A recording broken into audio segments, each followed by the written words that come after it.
دویم قسم خلق هغه الحمدلله پښتنو کې یعنی ډېرو ته موږ نشو ویلی لږ دي اگر که د وخت تېرېدو سره داسې ذهنونه ډېرېږي او هغه د لیبرلز خلق دي هغه خلق چې هغوی د ملحدینو نه متاثره دي د دهریو نه متاثره دي هغه خلق چې هغوی دوه د انګلیش ټکي زده کړي د هغوی بیا د الله نه بیا ګیلې کوي هغه خلق چې 2 روپۍ جیب ته راشي نو بیا د اسلام سره نه لګي یو هغوی تپوس کوي زه اول دوی له جواب ورکوم بیا به د اولنۍ خلکو له جواب ورکوم چې زه د هر مسلې هر طرف ته جواب ورکم او زما د خبرونه څو غلطه فایده وانه لري اول خو زه دوی ته دا وایم کوم خلک چې په اسلام اعتراض کوي هغوی ته وایم اول دا خبره یاده کوي یا اولنۍ خبره یاده کوي کوم ځای کې چې انسانان اوسېږي که نه هلته ډېرې قصې راځي هلته ډېرې خبرې راځي هغې کې وهل ټکول هم راځي هغې کې یو بل وجنې هم غلاګانې هم کېږي فحاشیانې هم کېږي او ځکه خو الله دا دین را لېږلی دی که نه د دې مسلو د حل کولو دپاره که اوس چېرته معاشره کې یو کار وشي او یو فرد غلطي وکړي موږ به دا غلطي اسلام له زه بیا راځم موږ داسې ویلی شو چې دا ټول کلی داسې دی زیناګانې فحاشیانې زموږ معاشره کې شته که نشتي ته د یو کیس د لاسه ټول کلی بدنامولی شي دا زیناکار دی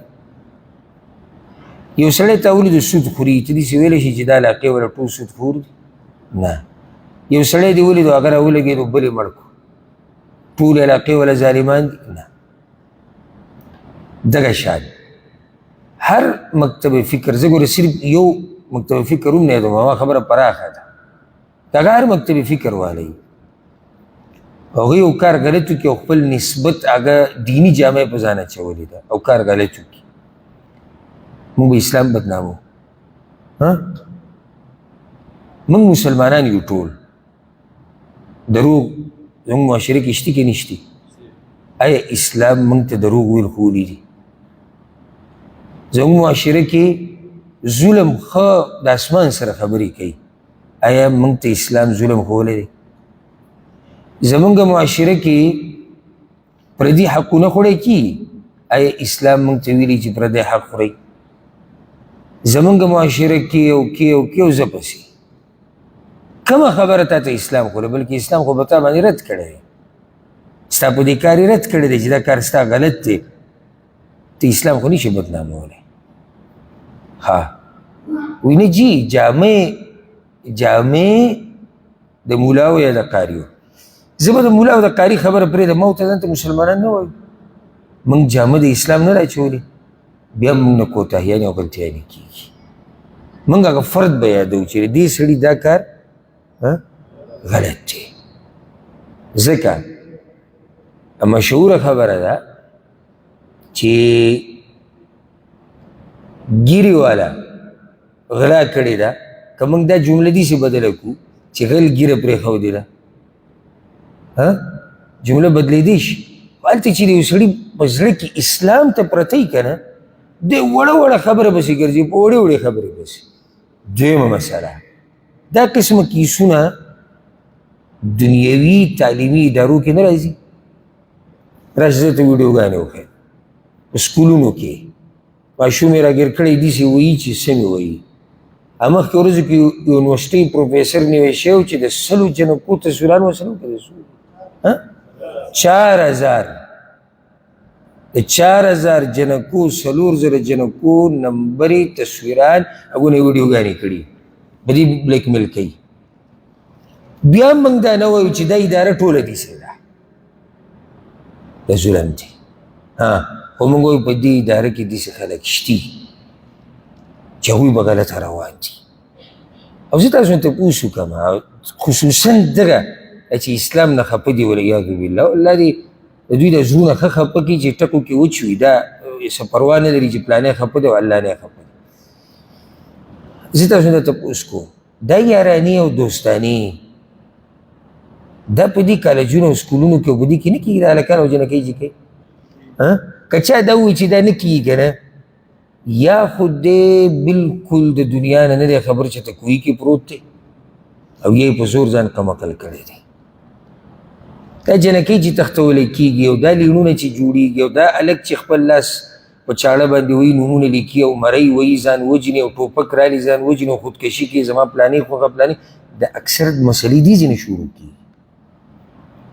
بیا موږ دا وایو چې نه ته یو پوره اداره نشي بدنامولی. دا به چند افرادي دا به د هغوی غلطي دا به بعض استادانی دا به د هغوی غلطي. ولې چې کله د یو ګیرې والا نه غلطي وشي موږ اسلام بدنامو؟ ولې د یو عالم نه چې کله غلطي وشي موږ اسلام بدنامو؟ ولې د یو قاري نه چې کله غلطي وشي موږ اسلام بدنامو؟ اسلام په دې کې سویمه ده بلکې دا سړی په غلطه دی او دا کاري د اسلام خلاف کړی. موږ داسې ویلی شو خو دلته موږ پسې ګوره یو څه زوره لګېدلي. یو د شیطان زور، شیطان خو غواړي چې زموږ دا زړه د دین نه وټکېږي او تور شي. بل په موږ پسې داسې لیبرلز خلکو زوري راته بار بار وایي ګوره